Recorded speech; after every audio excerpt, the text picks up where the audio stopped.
सो ionic equilibrium के तीन जो आपका चैप्टर दिया है उसी के साथ शुरुआत करते हैं. व्हाट इज केमिकल इक्विलिब्रियम, है ना. सो ये चैप्टर आपका 11th में हुआ है केमिकल इक्विलिब्रियम. तो केमिकल इक्विलिब्रियम ये ऐसी स्टेज है जहां पे रिएक्टेंट और प्रोडक्ट दोनों एक दूसरे के इक्विलिब्रियम में है. Reactant and product, that means अभी ना तो रिएक्शन रिएक्टेंट टू प्रोडक्ट हो रही है ना ही प्रोडक्ट टू रिएक्शन हो रही है. ये इक्विलिब्रियम स्टेज पे आ गई है. और अगर होती भी है रिएक्टेंट टू प्रोडक्ट की तरफ तो उतने ही अमाउंट में प्रोडक्ट से रिएक्टेंट की तरफ आती है. So this is to be called as chemical equilibrium, that means reactant and product. Now what is electrolytes. हमको मालूम है इलेक्ट्रोलाइट्स क्या है. ये थोड़ा कंसेप्ट समझो बेटा. इलेक्ट्रोलाइट्स का मीनिंग है, बहुत अच्छा और इंटरेस्टिंग कंसेप्ट है इलेक्ट्रोलाइट का. इलेक्ट्रोलाइट्स आर द कंपाउंड, और यहाँ नीचे डिफाइन भी किया है, आपके बुक में ही किया है इन्होंने. देखो यहाँ पर दिया है types of electrolyte. The substance which give rise to ion when dissolve in water are electrolytes. अब मैं क्या बोल रहा हूँ, इसमें हम लोग और एड ऑन कर देते हैं. यहाँ आपको एक डेफिनेशन दिख रही है, हम लोग इसको और एड ऑन कर देते हैं इस डेफिनेशन को कि ये सब्सटेंस है which give rise to ion are electrolytes. ये डेफिनेशन तो ही. यहां हम लोग बात करेंगे इसी के आगे, इसको कंटिन्यू करते हुए. And able to pass a current through the system. ये आगे एक डेफिनेशन में लगा दो इलेक्ट्रोलाइट के डेफिनेशन में. ये कंप्लीट डेफिनेशन होंगी इलेक्ट्रोलाइट की कि they are also able to form the current through the system. यहां जब तक हम लोग ये नहीं लिखेंगे तब तक ये डेफिनेशन नहीं होंगी. ठीक है, तो हमने यहां लिख दिया कि करंट पास होना. तो वाटर इलेक्ट्रोलाइट समझ में आ गया आपको. अब यहां पर है ना एक क्वेश्चन फिर से मैं आपको आपके लेवल पे पूछता हूं. NaCl is electrolyte, no doubt, and water soluble. Can you tell me sugar is electrolyte और non electrolyte? Anyone? Sugar water soluble है क्या? पहला question, sugar is water soluble?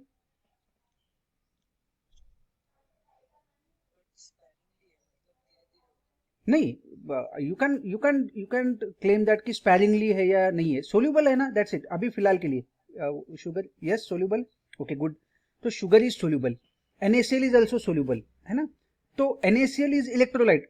Sugar is electrolyte और non electrolyte?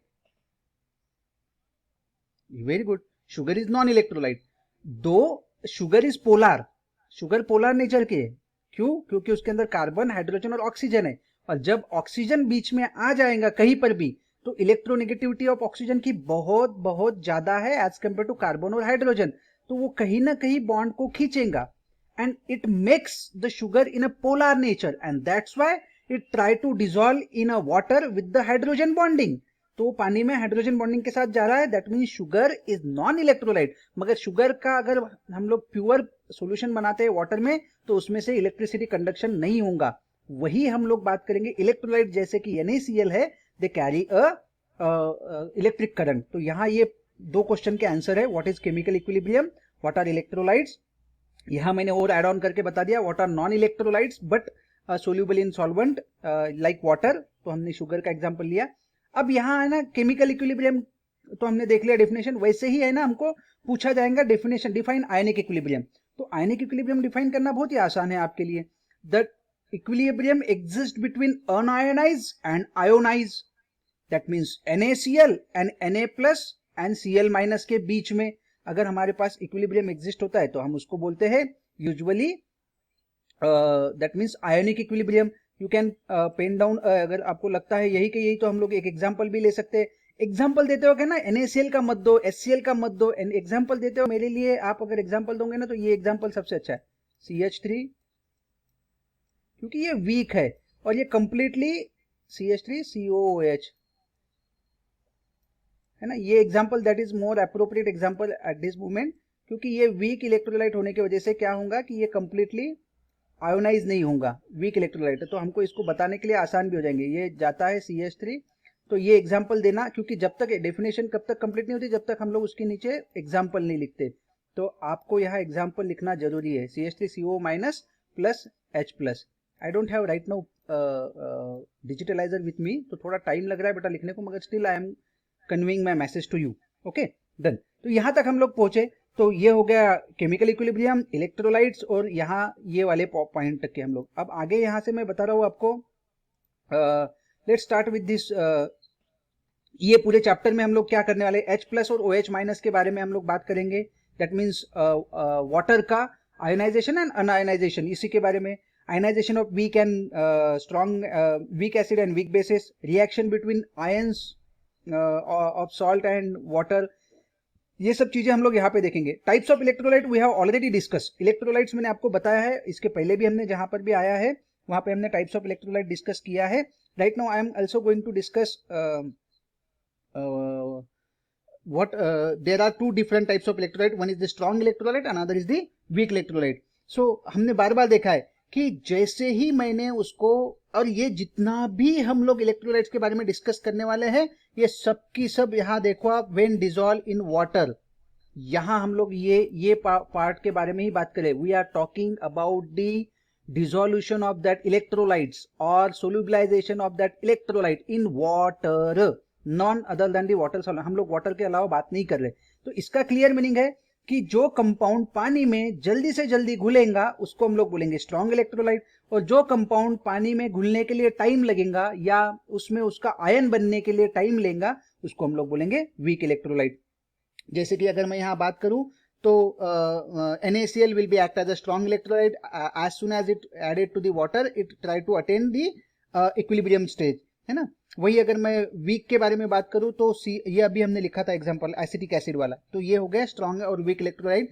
That means the electrolyte ionize completely and fastly, है ना, इसको हम लोग बोलेंगे स्ट्रॉन्ग इलेक्ट्रोलाइट। और the electrolyte which dissociate in a smaller extent, तो CH3COOH का डिसोसिएशन अगर आप देखो 1 मोल आप डालोगे ना बीकर के अंदर जिसमें पानी है, तो 1 मोल डालने के बाद में उसमें से ऐसा ध्यान में आएगा आपको कि सिर्फ 0.5 मोल ही उसके अंदर डिसोसिएट हुआ है या उससे ही कम हुआ है, से 0.1 ही हुआ है, तो लाइकवाइज मोल। मगर NaCl 1 मोल डालोगे तो 1 मोल के 1 मोल NaCl डिसोसिएट हो गया, and this is clearly strong and week electrolyte. That means that which completely dissociate or completely ionize into their cations and anion are strong electrolyte, and which is not completely or which is ionized to up to very smaller extent into cation and anions in water is to be called as weak electrolyte। तो यहाँ पर हो गया। यहाँ है ना एक ये इन्होंने डिस्क्रिप्शन में बताया कि ये डबल एरो देना है नहीं देना है कैसे, है ना। जब इक्विलिब्रियम कंडीशन आती है ना तो डबल एरो देते हैं हम लोग, ये आपको पता है। अब मुझे ये एग्जांपल आपके सामने है, can anybody tell me HF is strong electrolyte और वीक इलेक्ट्रोलाइट? एनीवन आपके हिसाब से? हाउ इट इज वीक बेटा? Very good, very good, answer is correct. कैसे बेटा week?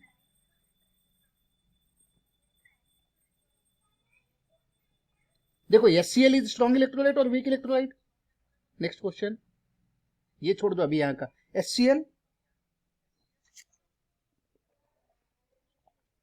HCl is strong electrolyte beta. Yes, HCl is strong electrolyte, HBr is strong electrolyte, even HI is strong electrolyte. But when we talk about HF is a weak acid. HF is a weak acid and that's why HF is a weak electrolyte, है ना। तो यहाँ ये answer सही है कि HF is weak electrolyte, but how? तो हम लोग बोलेंगे it is weak acid, hydrogen fluoride is weak acid.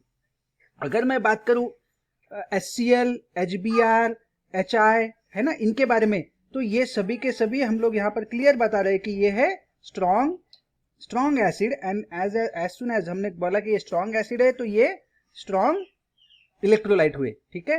अब ये क्यों वीक एसिड है ये हम लोग एसिड और बेस के कंसेप्ट में जब आएंगे तब देखेंगे, बट यहाँ अगर आपको किताब है आपके पास, if you want to pen down, then ये वीक इलेक्ट्रोलाइट है। देन आगे मुझे बताओ AgCl के बारे में कोई बता सकते हैं? जैसे NaCl के बारे में बात किया वैसे AgCl, anyone? Saurabh? Definitely AgCl is strong electrolyte, copper sulphate is strong electrolyte, है ना। CH3COONH4 इसके बारे में कुछ नहीं बेटा, ये वीक इलेक्ट्रोलाइट है CH3COONH4। Why is it weak? अभी मैंने आपको बताया था कि CH3COOH एक वीक एसिड है, वीक एसिड का अमोनिया के साथ, वीक एसिड के साथ सॉल्ट बना, वीक ही एसिड है ये NH3, है ना, वीक बेस है, I am taking my word back, weak base के साथ सॉल्ट बना अमोनियम, है ना, तो ये अमोनियम एसिटेट है। Weak acid forming a salt with a weak base, ammonium acetate, and hence it is a weak electrolyte. अगर मैं यहां पर बोलूं आपको सेम क्वेश्चन CH3COONA, मैंने क्वेश्चन बदल दिया, सोडियम एसिटेट, अब क्या हुआ, सोडियम एसिटेट कैसे बनेगा, तो सोडियम एसिटेट बनेगा CH3COOH plus NaOH। NaOH is a strong base, और जब स्ट्रॉन्ग बेस है आपके पास, तो स्ट्रॉन्ग बेस के साथ जब ये बनेगा तो करस्पॉन्डिंग जो सॉल्ट बनेगा वो बनेगा स्ट्रॉन्ग इलेक्ट्रोलाइट। बट जब हमारे पास एसिड भी वीक और बेस भी वीक और जो कंपाउंड बनेगा वो बनेगा वीक इलेक्ट्रोलाइट। एंड अगर यही कंपाउंड में आपको आंसर पूछूं CH3COONA के साथ, then CH3COONA that means sodium acetate is a strong electrolyte. ये फॉस्फोरिक एसिड है ना, this is again weak acid, और because of this is weak acid तो इसका डिसोसिएशन भी कम होगा, और डिसोसिएशन कम होगा तो ये वीक इलेक्ट्रोलाइट। तो HF, CH3CONH4 and H3PO4 are act as a weak electrolyte over here, while AgCl and CuSO4 act as a strong electrolyte over here. तो यहां तक हम लोग पहुंचे। नाउ इससे आगे पहुंचते हैं और हम लोग बात करते हैं डिग्री ऑफ डिसोसिएशन के बारे में। अब टिल नाउ क्लियर बेटा? Anyone? Am I audible? Yes, okay.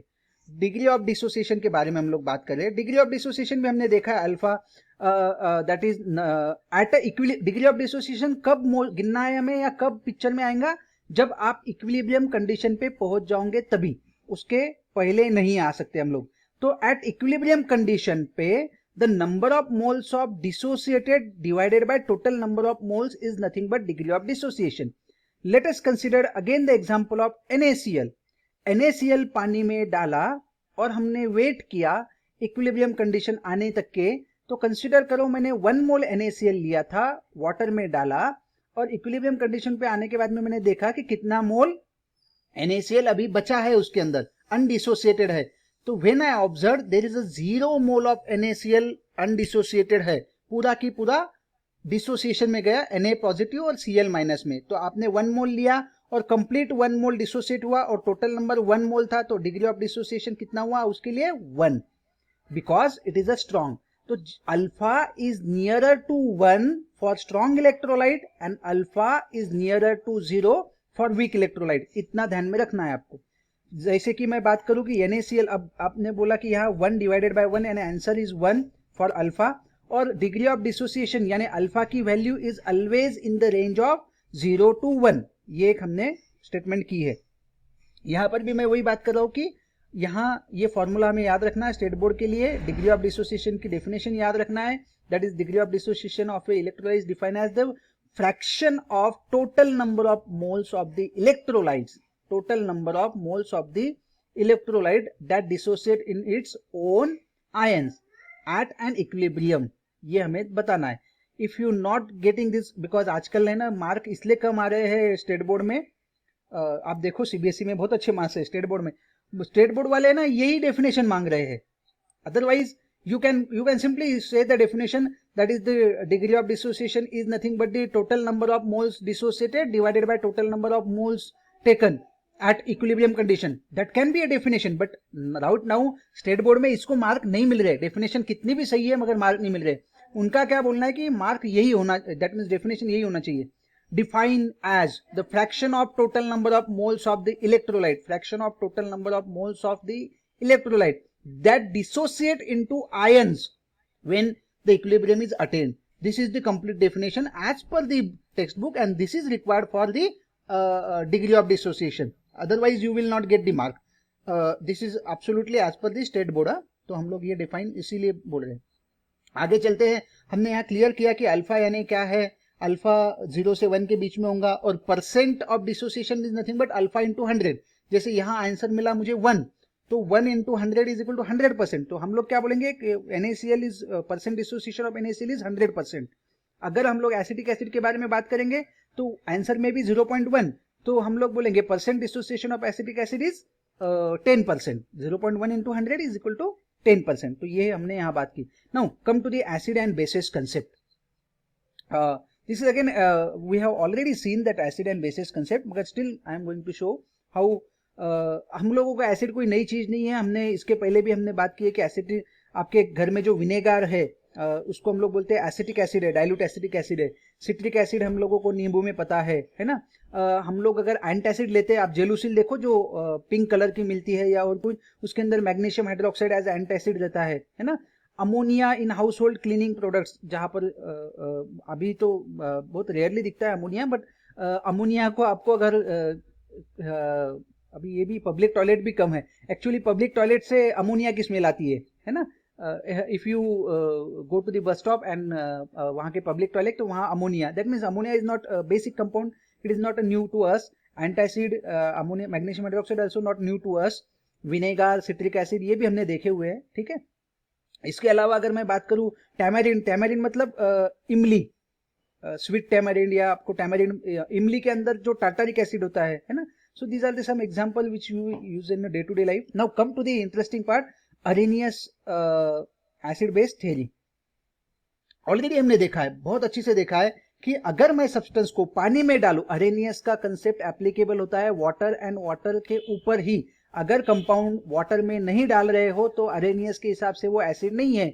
जैसे dry HCl, according to Arrhenius dry HCl is not acid. हाँ बेटा,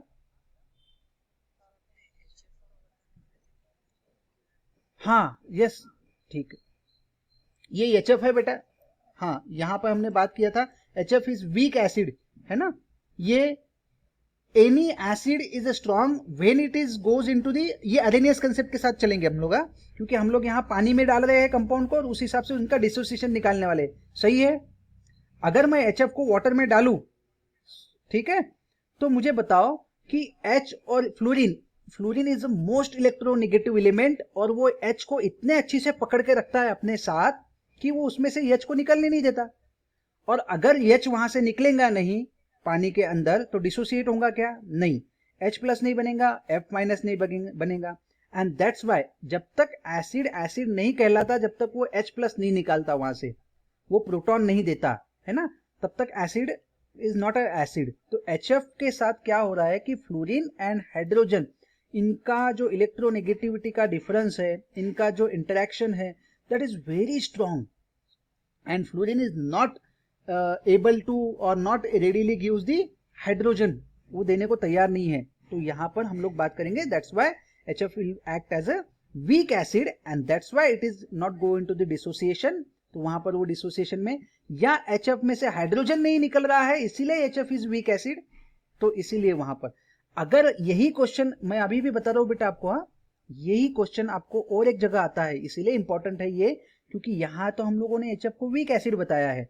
नाउ ये इस चैप्टर के हिसाब से हम लोग ये कर रहे, आपको पूछा जाएगा क्वेश्चन में अकॉर्डिंग टू आयनिक इक्विलिब्रिया और अकॉर्डिंग टू अरेनियस थ्योरी और अकॉर्डिंग टू समथिंग समथिंग और according to ionization, which one is among the following is the weak electrolyte, strong electrolyte. So we are talking about in terms of electrolytes and that's why we calling HF is as a weak acid. जब हम लोग HF, HCl, HBr और HI ये compare करेंगे, definitely हम लोग P block element जब पढ़ेंगे और हम लोग हेलोजन सीरीज पढ़ेंगे, तब और भी इस पे फोकस आएगा कि HF और HCl और HBr और HI में why HF is strong at that time, है ना। तो this is according to electrolyte concept, ये क्वेश्चन में आएगा आपको कि which one is the strong and which weak electrolyte. According to electrolyte concept HF is weak acid since it is under not goes into the dissociation readily and doesn't give H positive ion and that's why। ठीक है बेटा Saurabh, okay. Now come to the Arrhenius theory of, यह मैंने आपको clear कर दिया ये वाली चीजें कि HF, CH3CONH4 that means ammonium acetate and phosphoric acid, these are the weak acids, AgCl weak electrolytes, AgCl, CuSO4 act as a strong electrolyte। आगे चलते हैं, we have gone through this concept Arrhenius theory but still I am recalling this definition। समझ के चलते हैं पहले कि acid क्या है। Acid is a substance which contain a hydrogen and gives rise to H positive ion in aqueous solution। The most important thing is aqueous solution। अभी भी मैं बता रहा हूं आपको कि अगर मैंने HCl पानी में नहीं डाला तो according to Arrhenius concept HCl is not a acid। HCl if and only if we added into the water then it becomes acid, क्योंकि ये यहां बताया उन्होंने, और ये देगा H plus। So this is what we called HCl, H positive and Cl minus। So this is according to Arrhenius concept is acid not only this CH3COOH is also acid. यहाँ two way arrow बता रहा है, इसका मतलब एक equilibrium condition मिलेंगी आपको और ये वीक डिसोसिएशन में जाएगा, तो that's why it is a weak electrolyte. हम लोग यहाँ पर बात करेंगे। सो अरेनियस के हिसाब से हमने बात किया। नॉट ओनली दिस, हमने इसके भी आगे बढ़कर आपको वहां पे बताया था कि H+ इज दैट मीन्स ये वाटर के साथ रहना पसंद करेगा और हाइड्रोनियम आयन बनाएगा, that is H3O+। Not only H3O+, मैंने आपको यहाँ पे बताया था कि आप you can take H5O2+। Not only this H7O3+, ये भी हमने बात की थी यहाँ पर। उसके अलावा मैंने बात किया था कि OH- के साथ भी क्या क्या हो सकता है, वो भी मैंने क्लियर किया था, ठीक है। नो, ये एक डू यू नो पॉइंट पे अगर हम लोग स्ट्रेस डालते हैं तो यूजुअली हमारे स्टमक के अंदर HCl एसिड बनता है। अगर आपके पास पेंसिल हो या और कुछ बुक है तो आप यहाँ पे पेन डाउन कर सकते हो कि parietal cell of the stomach synthesize the hydrochloric acid। तो that may be question for CET, आया है एक बार या एक दो बार पूछा गया है कि parietal which cells of the stomach secrete the acid। this is for CET and basically for bio oriented question, okay। now तो गैस्ट्रिक जूस में हमारे पास दैट मीन्स HCl है and that is use for the digestion purpose. Now base, according to this same concept हम लोग बात करेंगे। Base is the substance which contain OH group and produce hydroxyl ion in a aqueous solution. Aqueous solution is mandatory word, तो हमने ये भी बताया था। NaOH का एग्जाम्पल लिया, Na+OH-, ये कंप्लीटली आयोनाइज हो रहा है, इसलिए हम लोग इसको रिवर्सिबल कर ही नहीं रहे हैं इसको। दैट ये 100% डिसोसिएशन में जाने वाला है NaOH वहां पे वाटर में, तो दैट्स वाई ये कंप्लीट की कंप्लीट यहाँ पे डिसोसिएट होगा। पर वही हम लोग बात करेंगे अमोनियम हाइड्रोक्साइड।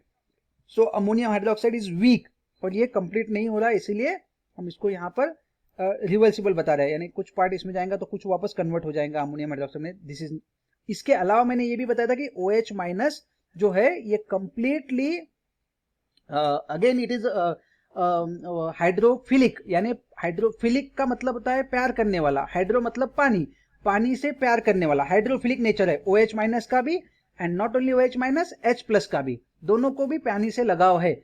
और जब दोनों को पानी से लगाव है तो हमने क्या बोला था कि वहां पर H3O+, H5O2+, H7O3+, यहां पर भी हम लोग बात करेंगे कि जैसे हम OH- और आगे अगर मुझे बात करना है तो आप इसमें बढ़ाते जाओ, H3O2- है ना, H5O3-, तो लाइकवाइज।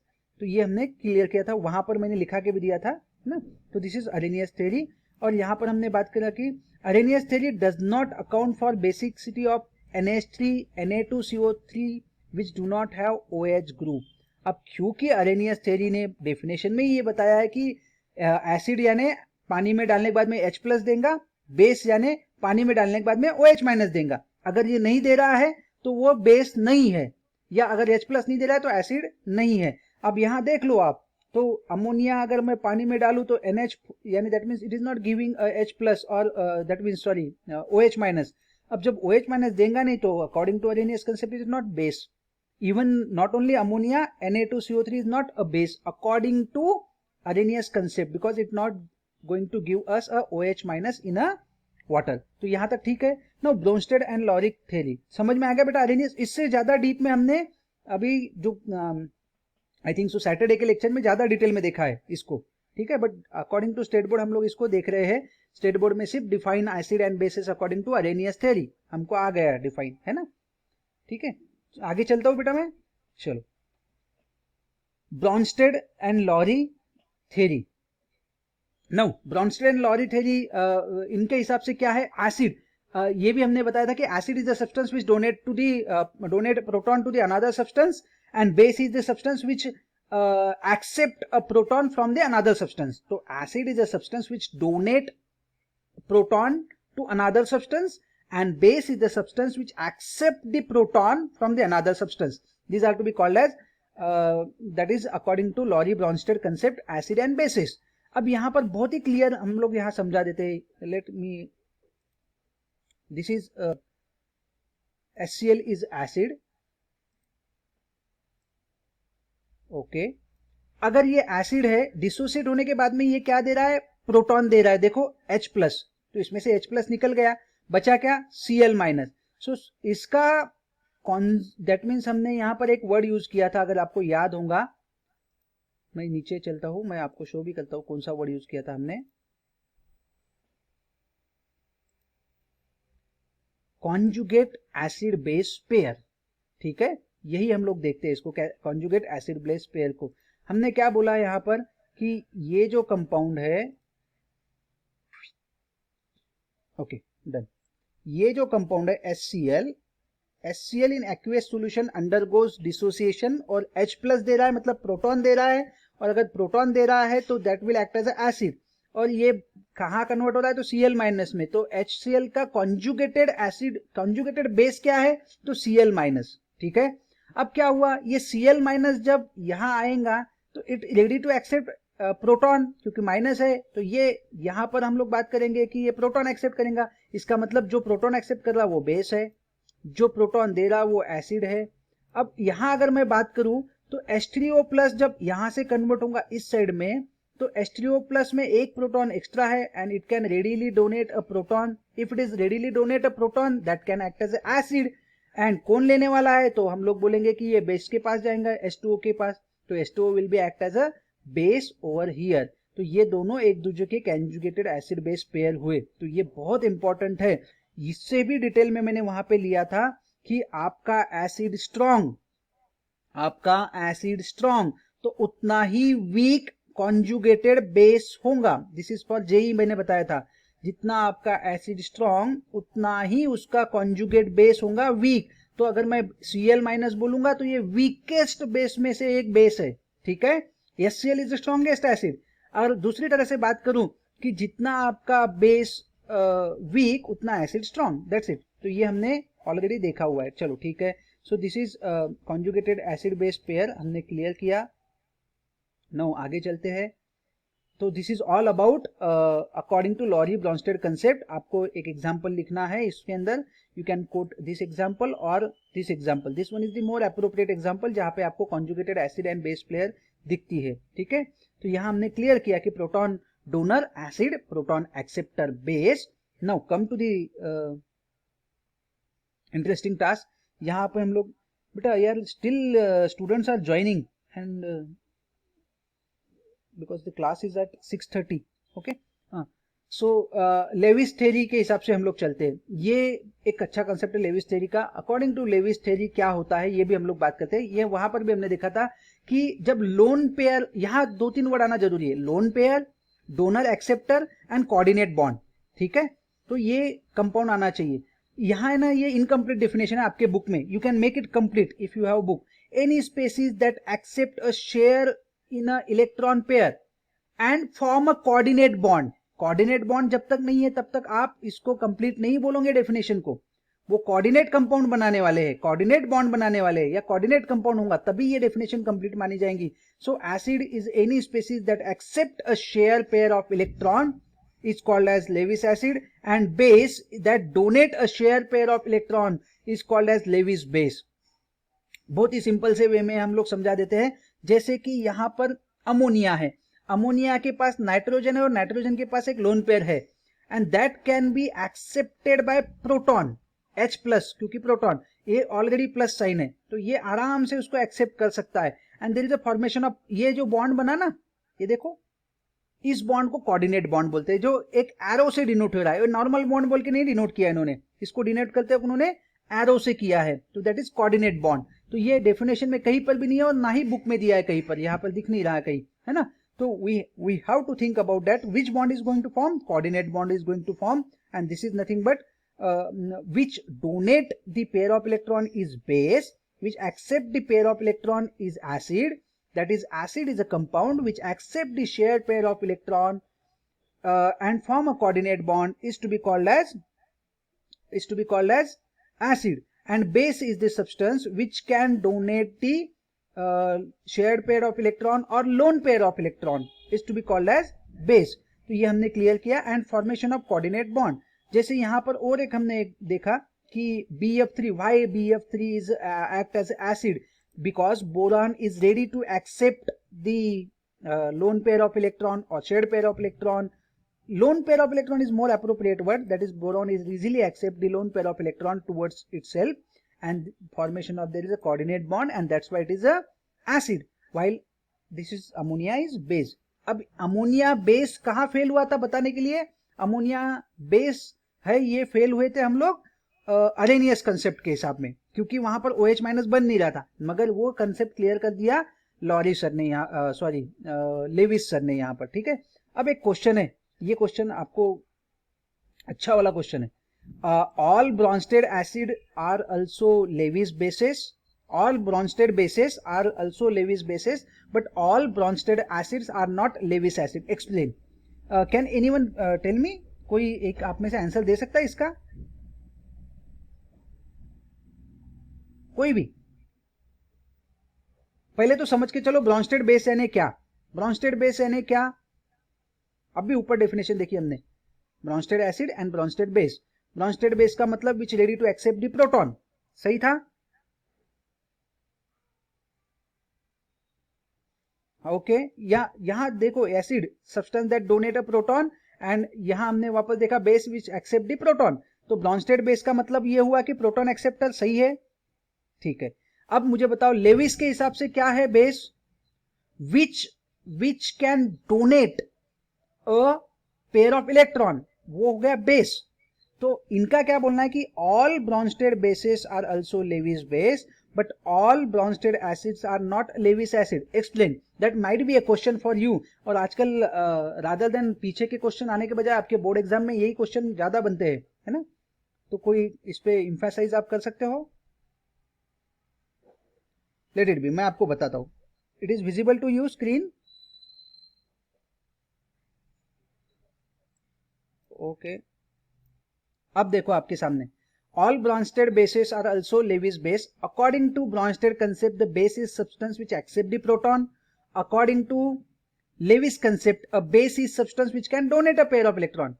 अगर any substance which can donate a pair of electron can easily accept proton, जो substance pair of electron donate कर सकता है, which easily accept the, which that means it can easily accept the, हम लोग बोलेंगे proton. जैसे यहां पर अगर मैं बात करूं NH3 according to Lewis concept it is a base, ठीक है, मगर अगर यहां पर इसने NH4 बना दिया, NH4 पॉजिटिव आयन बन गया, अमोनियम आयन बन गया, दैट मींस इसने प्रोटॉन एक्सेप्ट किया, तो according to Bronsted it is also base, क्योंकि NH4 बनाया और इसने इलेक्ट्रॉन दिया, तो इसलिए ये लेविस बेस भी है। तो दिस इज नथिंग बट, मगर अगर मैं आगे चलूं एसिड के बारे में अगर बताऊं यही क्वेश्चन को आगे, all Bronsted acid are not Lewis acid, है ना, all Bronsted according to Bronsted concept again acid is the substance that can donate a proton, जो कि प्रोटॉन दे रहा है, and according to Lewis concept acid is the substance which can accept a pair of electron from another substance to form the coordinate bond. तो यहां example देखो HCl का और H2SO4 का, HCl और H2SO4 ब्रॉन्स्टेड एसिड है।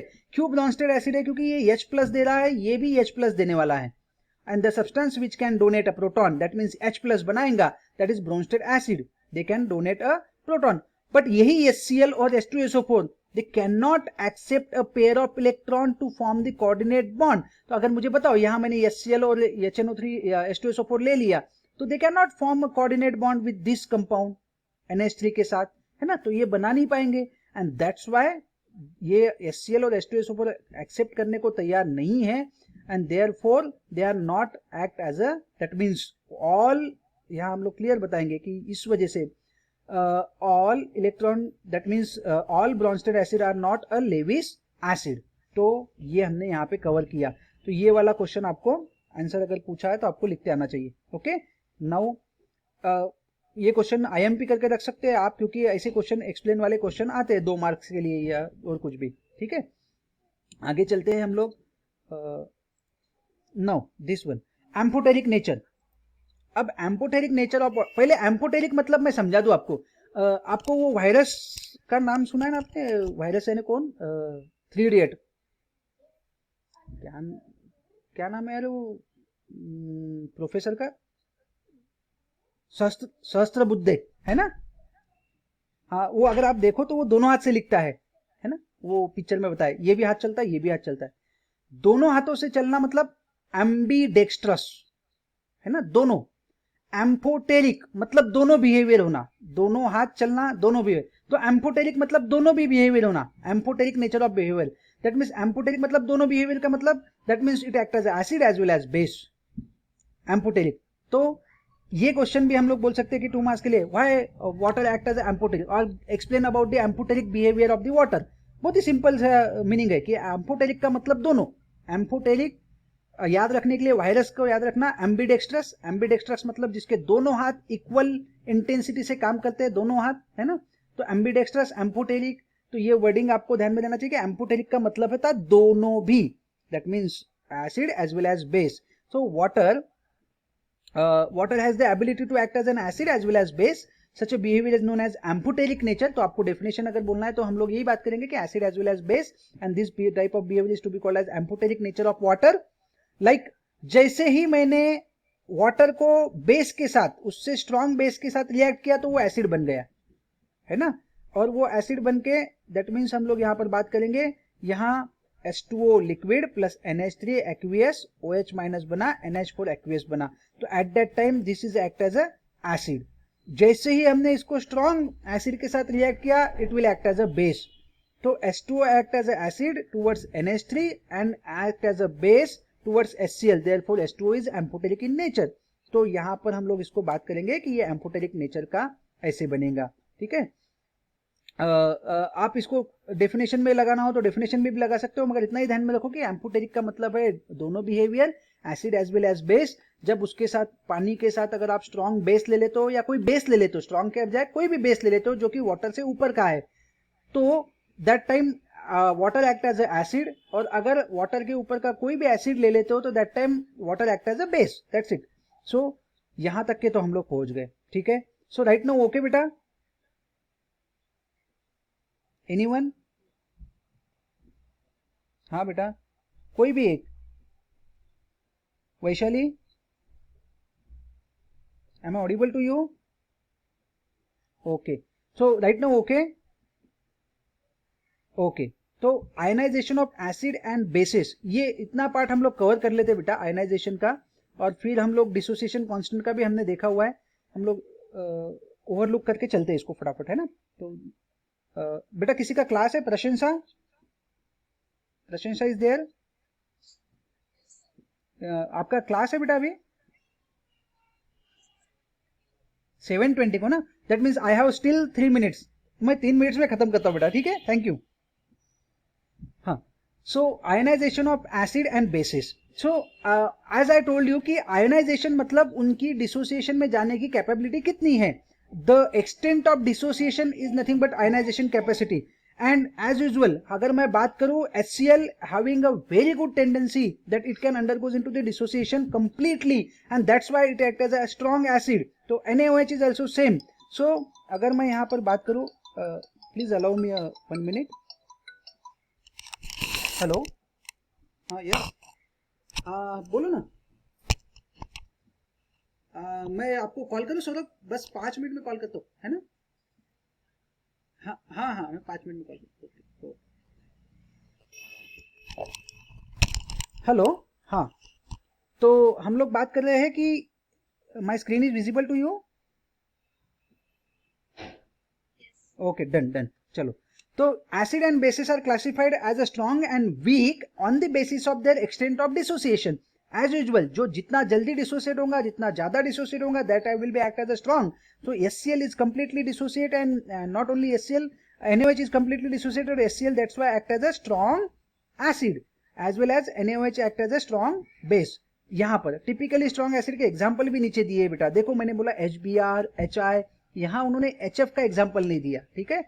No week acid जब वो डिसोसिएशन में जाएगा वाटर में, that can be dissociate only partially, not completely. तो अगर आप ऊपर, यहाँ मैंने एरो बताए थे आपको याद होंगे, जहां हमने देखा था, let's come to that arrow, हाँ दिस वन। देखो NaOH को सिंगल एरो बताया है, Na पॉजिटिव और OH माइनस, दैट मीन्स ये कंप्लीटली डिसोसिएट हो रहा है ना, इसीलिए हमने इसको कंप्लीट बताया। वही NH4OH को हमने बताया कि कंप्लीट नहीं हो रहा है, तो डबल एरो बताया। तो यहाँ पर भी हम लोग वही बात करेंगे कि the compound which not dissociate completely are from acidic background और from base, it is to be called as weak acid और वीक बेस, जैसे हमने बताया acetic acid and ammonium hydroxide act as a weak. Not only this, यहाँ पर आप example देखो HF, ये जो हम लोग बोलेंगे formic acid, H2S are example of weak acid, FeOH/3 and CuOH/2 are the example of weak bases. So up till now हम लोग खत्म करते हैं, कल हम लोग डिसोसिएशन कांस्टेंट एंड ऑनवर्ड्स देखेंगे। बेटा जिनको अभी नेक्स्ट क्लास है वो लीव कर सकते हैं, बाकी से मैं थोड़ा सा एक बार ओपिनियन ले लेता हूँ, है ना। Prashansa, if you want to leave you can leave बेटा, आपका अगला क्लास है ना। लेट मी सौरभ, बेटा सौरभ मैं do I go with this one, आपका स्टेट बोर्ड और ये दोनों भी हो जाएंगे इसमें। If you want, otherwise you can me message me personally, मेरे व्हाट्सएप पे डाल सकते हो बेटा, जो भी कम्युनिकेशन हो आपकी तरफ से कि सर ऐसे मत जाओ, वो जो पहला चल रहा था हमको सिर्फ जेई का चाहिए, तो I can go with the JEE only for your, है ना। इधर बेटा हम लोग अगर बात करें अनन्या, किरण,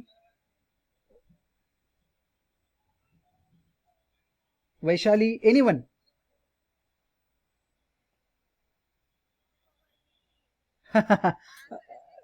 ओके ओके, अनन्या, किरण, सबको पसंद आया बेटा आज का लेक्चर?